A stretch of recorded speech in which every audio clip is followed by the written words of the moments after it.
back to just Isaiah and I for the moment while Joel's stuck editing. Right now, we are in that phase, which is the most geeky, most rewarding phase of the whole thing, which is testing all of the components and getting them working piece by piece. And so right now, I'm working on the strain gauge. So when I pull that strain gauge, I better have that car shift as quick as absolutely possible. And how tech can do that, I gotta set it up. What we're gonna wanna have is as you pull back on this, you see that bendy, that's the strain right there.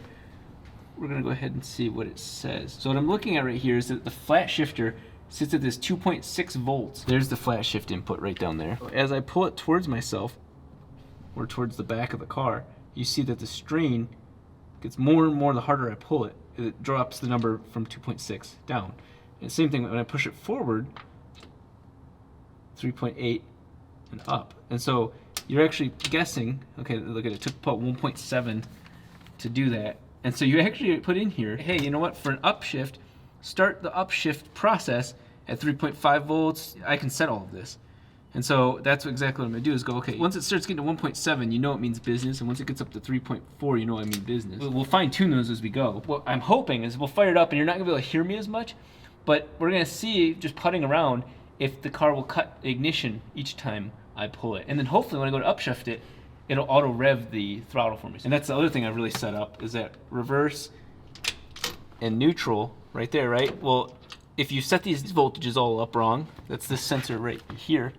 If the one that Kev messed up, right? The one that Kev messed up. It was going from like second to reverse to 6, no joke. When you get the right number set up for that, see how I'm pulling and it's hitting the transmission. It is not in the next gear.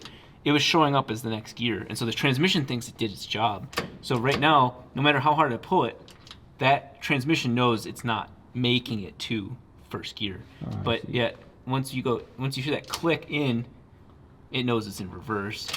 So it took a little bit of work to really calibrate that for the right ranges. You set a voltage and then plus or minus range. With those two sensors in place, let's see if we can get this thing to cut some ignition and make some fireballs between shifts.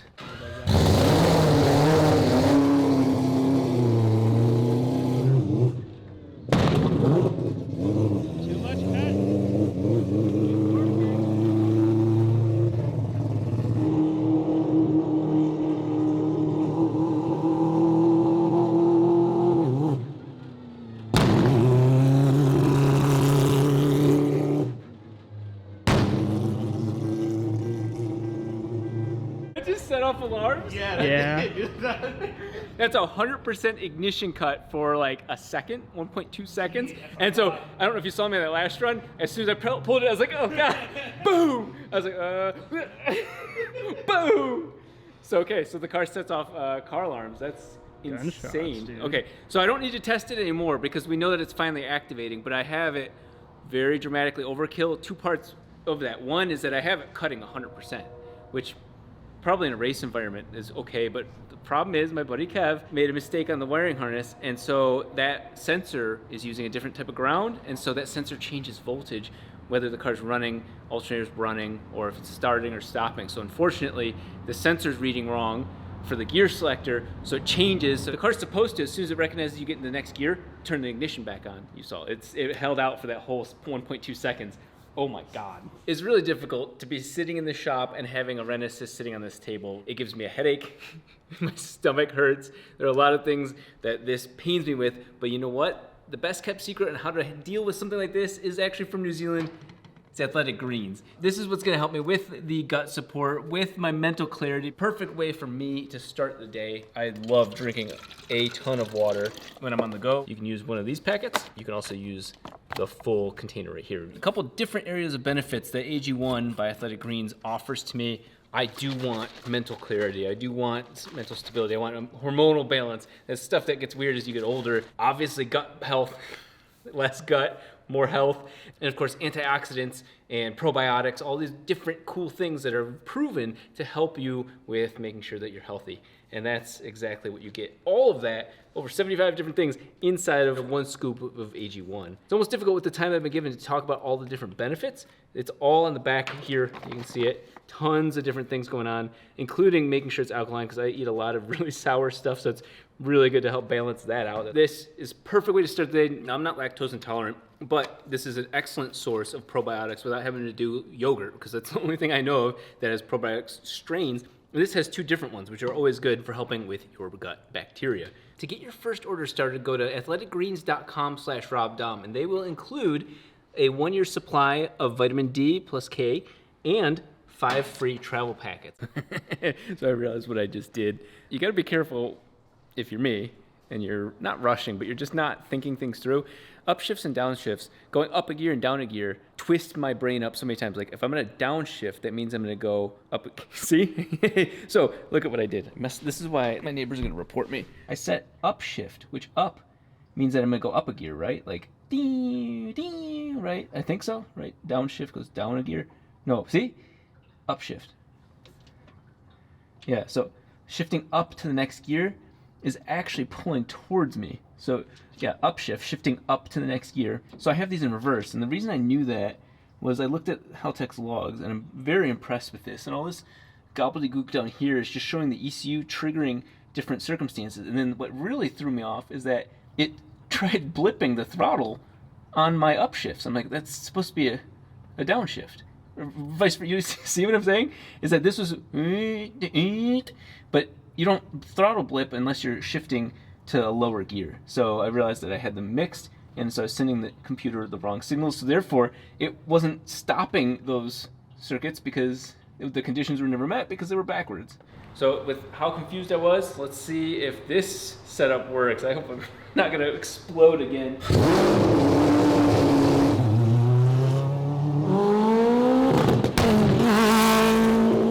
I believe I've got the numbers dialed in way tighter. So I went from 0.4 seconds, which was the default in here. And I know on my 3-rotor, I cut power for 0.12 seconds. On this, it'll be even faster because it's a transmission meant to shift very fast. I'll dial that in as we go. And the fun part of this is looking at these like lines and going, okay, this moves up a stage before that one does. It's just a lot of cart before the horse sort of thing. But I think I got it. So we're gonna go ahead and test it.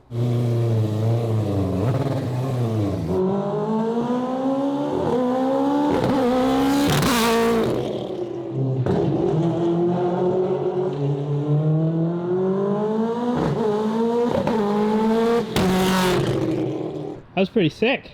There you go. Way tighter, way cleaner. And even then, I'm still leaving a little bit on the table. You can hear the car stutter a little bit, and we'll tighten that up. If you can hear when I was screaming back this way, I was purposely downshift, upshift, whatever. This is the whole problem I have. Shifting to a lower gear. Yeah, downshifting. And so what was happening was that rev that you heard it do wasn't me. That was the car. So it was a nice little, and so again, you could hear a little bit of hesitation here and there. So it's like rough, but very, very functional. So this will absolutely shift way faster than the 3-rotor ever could, which is still sick, and that's insane, right? But you could hear, and oh God. So I think we're onto something big. But without Kevin here, I have to remember I have to be an adult now and not be all pissy working on my wiring. And so I've matured, reached Zen. I'm out in California, you know, I've got that whole like inner chi, namaste. Fuck this stuff. Joel came in at the perfect time because what I'm doing is converting the turbo speed sensor to a Autosport connector. And the hard part here is that if you were to cut the wire right here, you'll be blown away to find out this is a 2-wire sensor. But there's 3 wires going into here. So this lump that goes between this connector and the wire is actually a microcircuit board right there.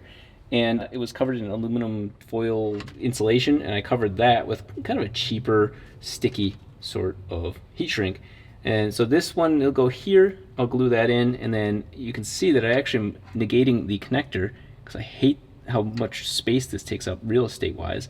So I'm using one of my unique little boot ones here. Will sit somewhere in there, and then the tail will grab onto here, and you got some strain relief inside there, and it'll pull from the glue to this. That's my hope anyway. A little bit of a Frankenstein, but it'll end up looking good. It's at the front of the motor. Let's get it glued up first and then melted, and then we'll see where it's going to fit on the car. I've got a fresh nozzle on my glue stick. Technically this is a potting step. Go ahead and disperse, and then I'm going to fill this up so that way it holds these in.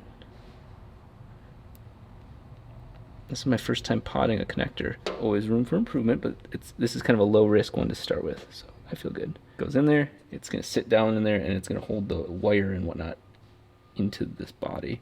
We're gonna go ahead and put a little ring of it right here. Now this one we have to be careful not to heat that one up while we're heating this one up. Just gently over there. This isn't like a standardized ideal setup, so we're just dealing with what we've got. I'm gonna go ahead and use some of Kev's techniques to make my life less miserable. Before I go any further, connect that back in, and we will have some sort of like tail here, right? Oops, don't want that to fall down there. So that way it holds the whole thing in, otherwise that wouldn't defeat the purpose of all this.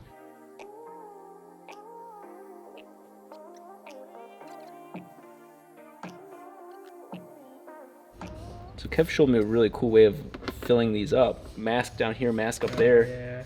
And I didn't know that. How do you get it so good? Well, you cheat. Like right now, like if I go and do that wrong, I'll take tape, and it's gonna make it look so much better than I'm capable of, or really any human's capable of. So with that protecting, we can kind of get a little messier. Okay, that's all dry and certainly not breaking apart anytime soon. Put this guy in this turbo. Anybody looking to do their turbo speed sensor, it gets a little confusing because the kit with the gauge and everything uses 12 volts, but this actual sensor right here before all the circuitry is 5 volt sensor, ground, and data. So those are the 3 lines going in right here. That's it. The circuit board in here does all other things and turns it into probably an active 2-wire Hall effect or some sensor like that, but it's a little confusing. We're limited on this part, but this is exactly how it came. That's why we're leaving it. Not my favorite way of doing this, but it's certainly one of the cleanest, and it's not going to even get close. It's too thick of a machine wire or whatever this braided thing is, so it's not really going to go into here. But I also have it with this nice little flexible section here. I didn't want it to mount to the intake manifold because the whole point was that this would be mounted to the turbo face, and then we would just connect in and you could take that part off separately. So for now I'm just zip tying it until I figure it out further. It doesn't look bad, but this chunk of metal and plastic makes it hard to really plan this out, and it's a required one. You just can't get away with it. We now have turbo speed sensing. Neighbors are playing beautiful music next door. I don't think you guys will actually hear it with that microphone, but we're making music with the 4-rotor, and it's not nearly as good as the mariachi band next door. The issue is the front of the engine, which this is very critical. This piece that aligns the belt, or at least keeps it in place, is hitting right here on the drive shaft under some sort of load. Close-eyed or sharp guys that know this stuff know that this will get closer to this when the car is turning right. So when the tire, pretend this is the tire, when the tire turns right, it sends the center of the drive shaft back this way. So the drive shaft actually moves back. Here it gets it closer to here. It's pivoting off of this spot, but it was actually catching on this lip right here under, I don't know what circumstances. Of course, turning right and then maybe hitting bumps or God knows what. We're purposely stress testing the car for stuff like this. I took this lip down considerably, but it's still really close. I don't think the problem is solved. I just need a lathe. That's what we're getting down to. I turned my mill into a lathe for a second to get this to work. This whole assembly holds the front pulley on. The pulley would walk off if we didn't have this. You can see with the lip is hitting at some point. And it's really that lip, it's the curve right there that I took down, that lip was hitting. So I think this will at least A, make it softer of an impact, and B, prevent the damn drive shaft from hitting the center of the motor. That's a very critical thing. Now I do have a bearing right inside of here, ball bearing, so it's gonna take some of the load of angular load, but you're still hitting an E shaft very hard with a drive shaft, not two spinning things you want working against each other. This is the sort of stuff that you have when you have custom cars like this that makes it hard to make super flashy content. You can't do an all-wheel drive burnout if your all-wheel drive system's hitting your engine. Kind of the fun part of this, like as a big, massive life project, but it makes it a little bit more difficult when you're working on it to hit deadlines.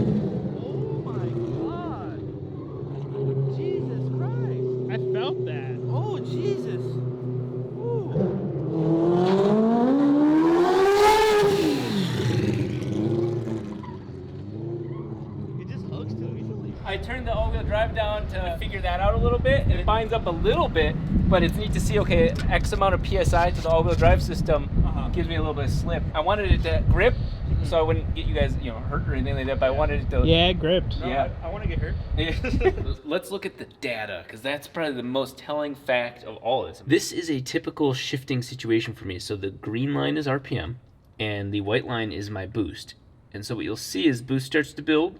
This is first gear, I shift, but I had to let go of the pedal to get it into the next gear. And so there's this delay from here to here, already causing the turbo to not spool up quick enough. I mean, it's still very good responsive turbo. That shows that part. But we're already behind the curve, trying to regain where we were. And then, boom, same thing. Another shift to third gear. And you can see how much pressure or power is lost between the shifts. That's how it used to be. And that's exactly how it looked racing Ken. This is how it looks now. So same thing, first gear, second gear, third gear, and it even goes into fourth gear, but look at the boost because of this flat shifting. It doesn't even drop, it just stays that same or increases. And so you have so much better performance, consistency, and then down here I just added this. This is the back pressure of the turbo. So you can see that the turbo is very little performance is lost between shifts, is that the back pressure still is maintained at some level, which is important because it means that there's gas pushing the turbo. It's utterly beautiful that this is the effect that you can see night and day difference. Same car, and we just lost tons of time between shifts. And so in these shifts right here, 400 milliseconds, so it's almost half a second for those shifts. Whereas this, 0.9. We went from almost half a second to a tenth of a second in those shifts. That's 300 milliseconds more in a whole second that allows you to put power down, aside from all the obvious benefits here. So that flat shifting clearly would have helped me with the race against the Unicorn. I think that was the night and day difference because I had to keep pedaling it and losing power. You can actually watch the rubber banding effect when you're racing a car that has this properly set up.